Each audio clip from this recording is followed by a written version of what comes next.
Welcome back to The Femis for the Love of Humanity, Season 2. I am excited to be here. It's been a few months since I spoke into this place. Got a new microphone. I don't know if you can tell by the quality of my voice. It sounds like a smooth cognac. And I have to admit, over the last 3 months, I've been aging like fine wine. So I've come back with some wisdom. Last season, I ended with "The world is your oyster." And this season, I'm picking up right where I left off. It's so much more of a theme for my life right now. And it seems to be infused into everything. So this whole season will be in the theme of "The world is your oyster." And I'm just happy to be back. I've been working on becoming a bit more concise in my speaking. So we will see how well I do. And I like speaking at this cadence because if you really need to, you can speed it up in your listening area. And so I'm going to start with, what does it mean the world is your oyster? What does this mean? The world is your oyster, to me, is a place that I have arrived at after a lot of soul searching, a few dark night of the souls, transformation, and sort of coming to the conclusion that this is a cyclical thing. Like, it's not finished. There's no arriving point, and it's a complete paradox. So, like, the more you go out and up is actually to the same degree you go deep down and within. And so, of up and out and in and deep has led me to the place of the world is your oyster as like a point of arrival for now, because I understand nothing's permanent. For now, I'm in a season of really embracing what I have found by being in this oyster shell. And then also mirroring that in the external, right? As above, so below, as within, so without, the micro and the macro. And so I really do embrace the fact that just like creating the inside, like cleaning house, reprogramming, setting the beliefs that I want, setting the values that I want, really coming to terms with, what do I want to feel like inside? What do I want to have my lived experience be?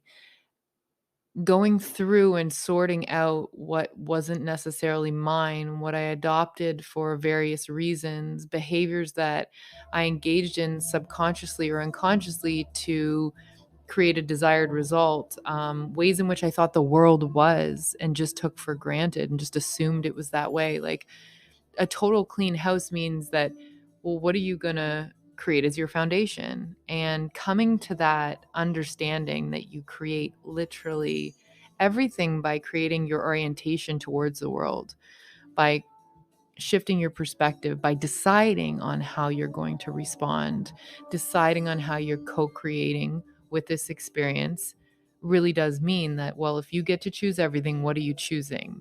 If you get to choose, how you want to live, what are you choosing? Because, as I've mentioned in the past season, this is a free will experience. Like, you literally, yes, there are external laws and scaffolding around how we act. There are external, you know, norms and values around how we behave. There are external responses to the way we act towards one another. There are cause and effect situations.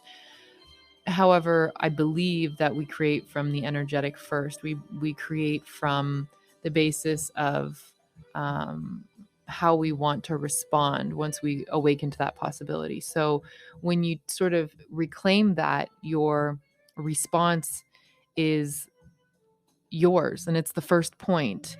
And then also the intention is the first point. So your response to something happening is your first point of engagement with the external, and your intention of how you want to live is your first point within the internal world. Once you sort of set that calibration, you're now tasked with the huge undertaking of coming to, well, what do I want? If I am this powerful and I do get to co-create and I'm not a victim of my circumstance, what do I want?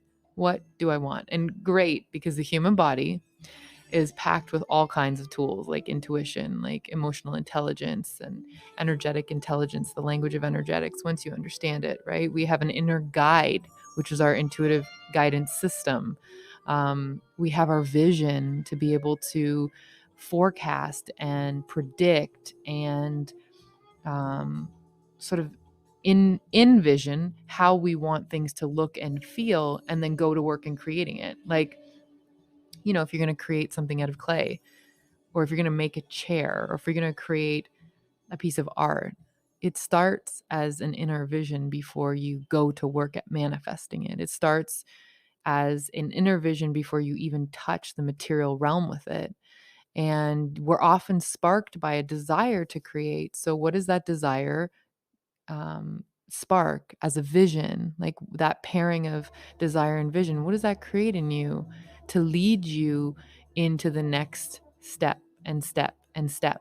And what I've noticed in this inner journey is, like, as you take a step forward, the next um the next like step reveals itself to you. So it's like stepping out into the water and a lily pad comes to meet your foot, and that's sort of how you start creating. So you might not see around the corner, but you certainly see the next few steps. And then I feel like you get a bit more and you get a bit more as you trust. But when you're pulling in something completely different and completely big, like way bigger than you've done before, you're up leveling, and you're like, you know what?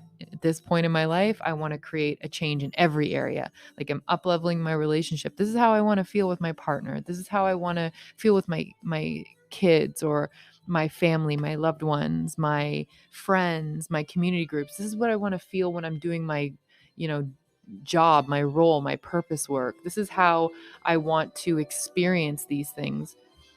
And so you start to really envision how this is going to feel, and you choose your orientation towards it. And then from there, you let the creation unfold a little bit, but it is a co-creation. You set the intention, you receive the vision, you receive the desire. It's such a symbiotic experience. It's like the coalescence of where energetic meets material, and you're that point. You're the point of coalescence. You're the point of where it all unfolds.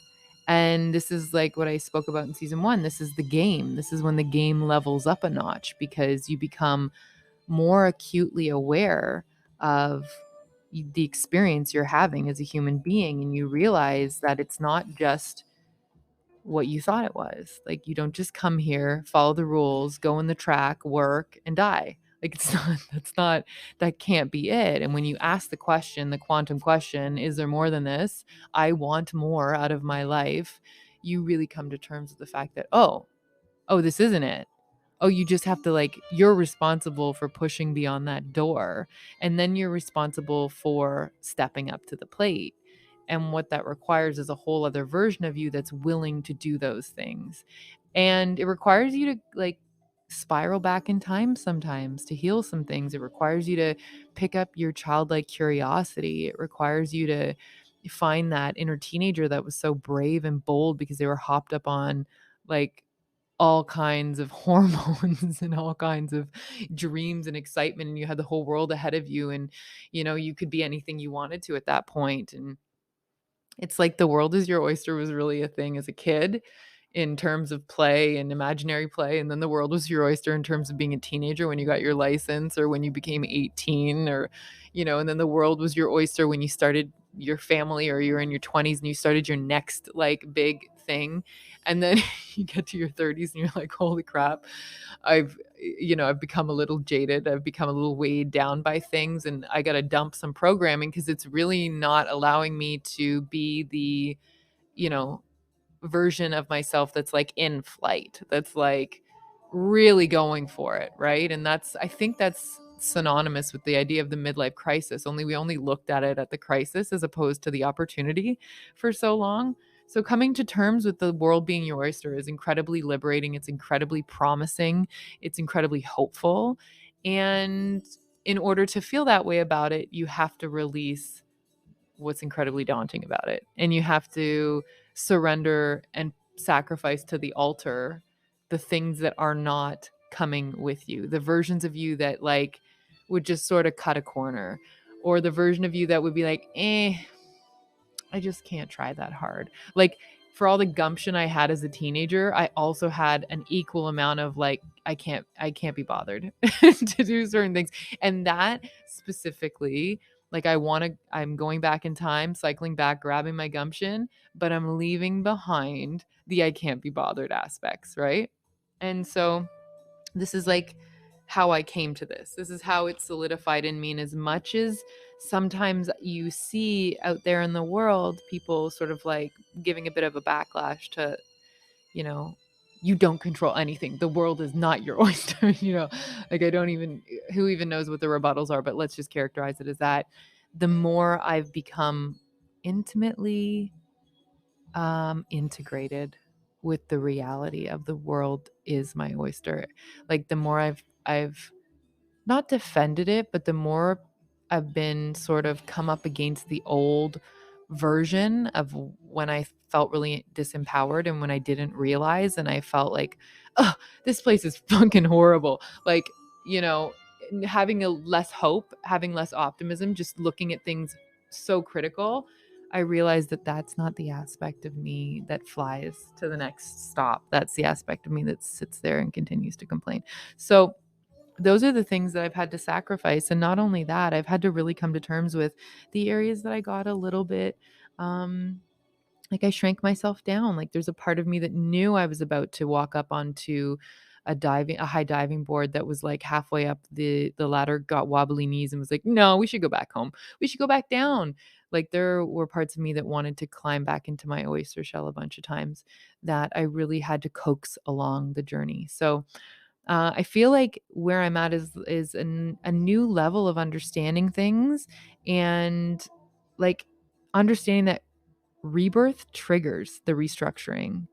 It triggers the building of a new foundation, like the shaking that comes. This is like why I'm so into alchemy, because I really understood, well, I couldn't just sever things off. I couldn't just block things out. I couldn't just like pretend things weren't there. Like you literally have to replicate mother nature. Everything is used, everything is like food for the soil to grow the next the next fruit, the next tree. And so the rebirth aspect was triggered by not being satisfied and wanting more. So my good old desire, you can trust it, right? It leads you through. And I know, some people might say you can't live by your desires, but you can trust them.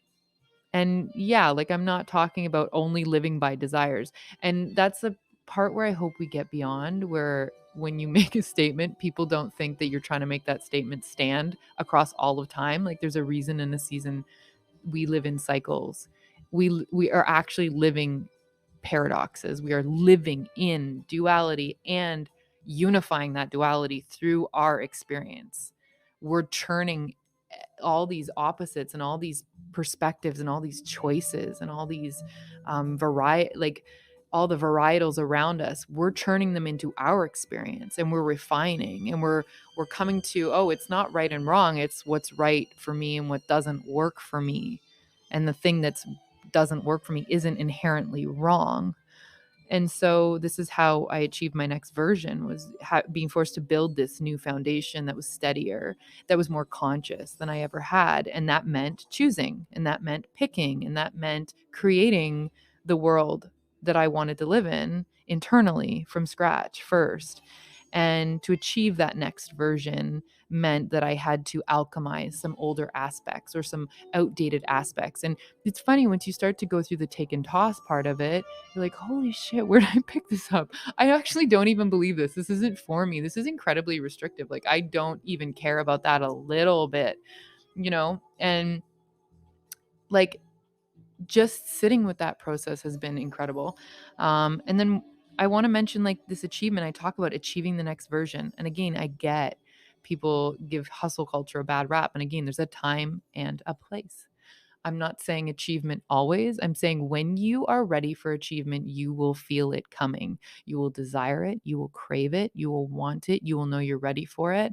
And then you'll step towards it and you'll get a little bit spooked, or you get a little bit fearful again, and you'll sort of like go back to some self-soothing behaviors, or you might like self-sabotage even, so you don't step into that next aversion right away.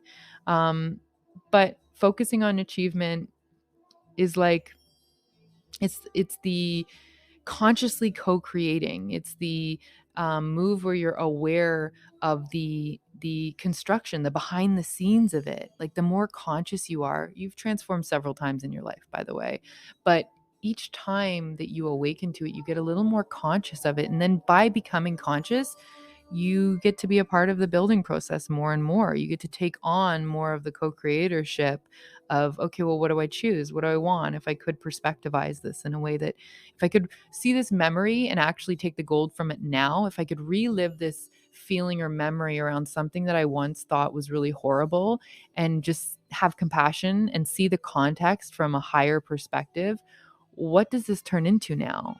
And it actually becomes part of the tapestry, which I talked a lot about in season 1. And I found that the gateway was desire and dissatisfaction. So coming to this new version, coming to this vision was as a result, as I said earlier, of being dissatisfied and having a desire for something new. The vision of what I wanted and what that would ask of me to become, like who I would have to become to be the thing that I wanted next, was the under construction place that I'd been existing in for quite some time. So as I mentioned, I was teaching at a college and I absolutely adored it. I loved it. And it came to a point where it felt like, oh, this doesn't fit so much anymore. There's more I want to do that I can't do within the structure of this environment. But what are the pieces that I really love? And what are the pieces that I want to take? And what are the pieces that I get to leave behind that just don't fit the same way? And who would I have to become? Well, I'd have to become someone who could self-lead in a whole other different way, because I don't have the same deadlines. I don't have my, um, my chair saying to me, this is when these courses have to be ready by, and this is when you have to deliver them by. And here's the students that have signed up for these courses and they're right here. Like I had to go through a whole self-leadership process of, okay, when's my deadline? Knowing that I could push it anytime I wanted. Who am I speaking to? Okay, well, now I have to refine that, because before they were just ready made for me. They were handed to me. So I really had to activate a whole other level of skill sets that I didn't need in my previous version. Sales skill sets, marketing skill sets, the self-leadership, really getting to the edge of the diving board and being like, okay, we're going to jump now. And this is where I really got a deeper understanding of my masculine and feminine, and where this is like, you guys are getting an ASMR with my deep breathing here. And where I noticed that my masculine would sort of force my feminine into situations, like pimp her out, like, and I don't mean that in a derogatory way, but where my masculine would be like, let's just do it, and just like ram through things that, I didn't always feel ready for, or I didn't always have the energy for. I felt tired, doing, and like I would just clench through it, right? And masculine is structure. It's like, it's the form. It's, feminine provides the energy. It's the expanse. It's the energy. It's the magic. It's all of that. So I was like continually like forcing my magic to go places where, my feminine was like, I just need a rest, or I don't really like doing this. I don't want to do this. And I wasn't hearing it loudly enough, right? So I had to become this other version that really knew how to have my masculine and feminine work in symbiosis, like enough structure, but not too much that it was suffocating the energy, and enough freedom and energetic expanse, but that could be put into a structure so I could do something practical with it. And so who would I have to become? Not in a hustle type way, but it's like a fine balance, right? And as I said earlier, using self-help language and techniques, but integrating them and using them in a way that makes sense for me individually, right? So, taking the teaching and taking the wealth of knowledge that's out there, but really make sure we're vetting it through our system first and foremost, to feel what feels aligned. And that requires a whole other level of intuition, a whole other level of knowing yourself. Like, the past 2 years has helped me really come to terms with my body and how my body has intelligence, and my body will show me if I listen. And how, I think I mentioned this last season, how sometimes I was clenching. I was clenching in different areas, like my heart, my sacral, and what that meant for me. Like, why am I clenching? And the clenching, being a response to being pushed. So I will say, though, current critical culture is creating both a pressure and a boundary. So the fact that there's this pressure of being critical over like the self-help industry and coaching and like just generally like trauma and re-traumatizing, and just, if there's one thing I can say, although it can lead you to feel like you're going a little bit crazy and oh my God, you've got whiplash because you're looking in 20 different directions at once, and one person's saying this and another person's saying this, and oh my God, what if I do it wrong? And what if I, there's just so much angst in the way things are presented to us. And I want to offer that it has like a pathologizing, like sucking the lightheartedness energy out of stuff. And really, it's not that serious. Like, it's very serious. But as I said, we're living paradox. So on the one hand, it's really not that serious. And it actually is, there's an ease and a flow to it once we slow down and we take a few breaths and we reorient and we see the big picture. And then we also see our current circumstance and we sort of marry the two, we unify the two. When we unify our masculine and feminine, when things are working like a beautiful undulating figure eight, when we can manage our energy like that, and it's just our body's humming and our spirit is interacting and our soul is very present and our heart is really open and our mind's open and we're feeling in flow, we can really see the gift of this whole world is your oyster perspective. And it ends up like this confusion ends up pushing us into, well, it's got to make sense for me, it's got to serve me, which is beautiful, right? Because the chaos out there sometimes really forces us. It's the pressure that creates the diamond, and it's the pressure that creates the boundaries of, okay, I'm not going to do it this way anymore. I'm not going to listen to that anymore. I'm not going to have that in my energy anymore. I'm not going to, on my Instagram, if you're over there, I've put up session notes, and this is an exercise that I do with clients, like this energetic inventory of like, what is the quality of the energy that I'm participating in? What does it feel like? What's the priority to me? Is it netting me the result I'm looking for? Does it leave me feeling depleted? What is it doing for me? And so it pushes us back into our power when we start to really take on the creator perspective and really reclaim, like, wait, I do get a say in what happens to me here. I do get a say on how I respond. I do get a say on how I choose to co-create my lived experience. And I can't always control the external per se, not in the way I thought I could, but I can through the way I interact with it. And I can through the way I intend. And I can through the way I show up. And when I show up with a lighter heart, it seems to make things a little easier to manage. So learning that the world is my oyster has given me incredible hope, optimism, and like just a lust for life again, like a thriving, ferocious appetite to like be fully doing life until I don't, until I feel tired. And then I rest, and I'm living pretty intuitively now, and it's fun. Like, if any of you out there are familiar with synchronicities, I mean, I'm sure if you're listening to this, you likely are. How fun. Like, how fun when you start to play the game of life at that level, and you're like, oof, like nothing, really is that serious, and yet it is. But like, things don't ruffle my feathers the way they used to. And if they do, I'm like, oh, okay, this is for me. Yeah. If I want to level up here, and it's not always about leveling up, but on one level it is, because it's a paradox. What is the level up option in this moment? And so there's a whole lot of reframing we can do. There's a whole lot of reprogramming we can do. There's a whole lot of perspectivizing we can do to, be in every moment. And then sometimes we just simply do not have the energy and we just observe. And sometimes we simply don't have the self control. Our nervous system flares up and we say something. And hopefully, people have the patience and grace to receive us from the perspective of we're just figuring it out too, and we're just trying our best.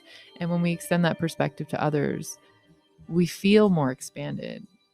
It allows that to come to us more easily, or it allows us to model it to other people. And so this beautiful world is your oyster perspective has been my theme so far, and I'm so grateful for it. And it's been working me over since probably April. We're in 2022. It's been working me over since April 2022, and really took me a while to believe in it. Like, I believed in it as a theory, but for me to come and practice it has been my work for the last little bit, and I love it.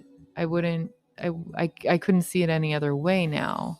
It's embodied and it's beautiful. And in the beginning, when you don't have your sea legs yet, it's nice to have someone to bounce things off of and be like, this is where I'm going. This is my vision. And sometimes it feels like I'm having a wobble, or sometimes I don't want to be as big as that vision is. I feel a little bit scared to step into that version of me. And it's really wonderful when you have good people around you, good friends, good family, good support, coaches, etc., that can help you just maintain that. They can hold the course for you, like they can hold the high line, so you can go deep, and they just sort of hold the line up top so that you can find your way back up to the surface every time. And I will say, every time I go deep diving for pearls, I always find them. I always find them. And every time I go deep diving, I come out with a glow up like no other. And it's so crazy because it's law. It's there. There's like, I'm not just saying this like, oh, it's only available to me, or it's only available to certain people who know the key and the password and the secret handshake. Like, no, it's literally, you go and do the deep work, you create the room. And as long as you don't refill it back up with your old crap, you have all this beautiful new space and expansion. And it's so funny because it parallels, I probably mentioned this before, I like to go cold dipping. We have a sauna and we get to go cold dipping afterwards in the water, and the lake's probably like right now it's like 47 degrees. I don't know, take that how, whatever, Celsius, Fahrenheit, who the heck knows, but anyway, it's cold. And I always feel like going I've cut the time down, like going in, I just do it, right? But then it's funny, again, this is the masculine and feminine balance, where my masculine's like, just jump in, and my feminine's like, it's okay, we can do this. And then I found a way to talk to myself from that balanced perspective of, we're going to do this and it's all okay, and there's no pushing and there's no rushing, and we're just going to jump when we feel like we're ready to jump, but we also know we're gonna jump. Okay, so we're gonna jump, and this is literally the pep talk I have in my head.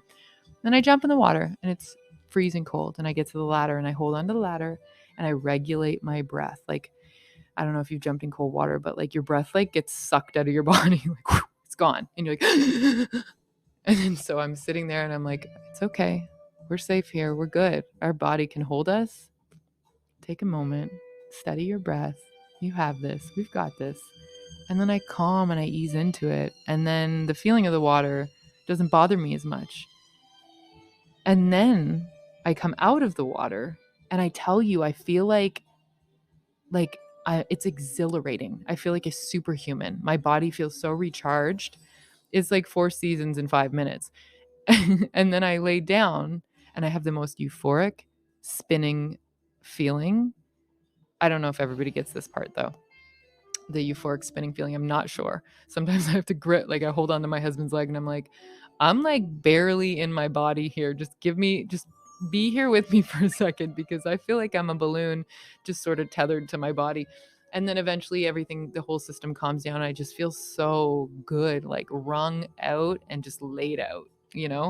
And it's such a beautiful metaphor, because that's how I feel every time I have to go deep and look at some stuff and sort it out and sit with it and be with it and let it breathe and alchemize it. And there's always a glow up, man. There's always this afterglow when you come up. So I just put a post out actually today on my Instagram that's like coming out of Scorpio season, like, and the glow up, the afterglow that you get, and which, keeps me committed to the work, because even though in the moment it can feel really frenetic and really like funky, um, there's always enjoyment and pleasure that comes with it. The paradox. You get them both. You get the whole rich experience. You get the whole pearl, not just one or two sides of it. So that is my take on the world is your oyster, and the world literally is your oyster. And don't let anybody tell you it's not, because it is. And the more you play this level, the more grounded you feel in this level, the more it makes sense, the more you figure it out. And it's all personal, it's all individual. There are certain aspects that are certainly archetypal. Like there's the void, and the void is like a freaky place, but then the void, when you're in the void, it's like being in the freezing cold water and like, just breathe. You can do this. You're here. We're here. And then you realize you're actually not dying, you're just in the void. And you'll come back soon. And so anyway, that's the journey. Next episode, I'm going to be talking about gender and inner masculine and feminine, because I have a course coming up on balanced masculine for everybody. It's for every human. And so that's what I'll be talking about next time. Thank you for joining me. As always, I appreciate you spending your time here with me. And I hope you got something out of it. And thank you for connecting.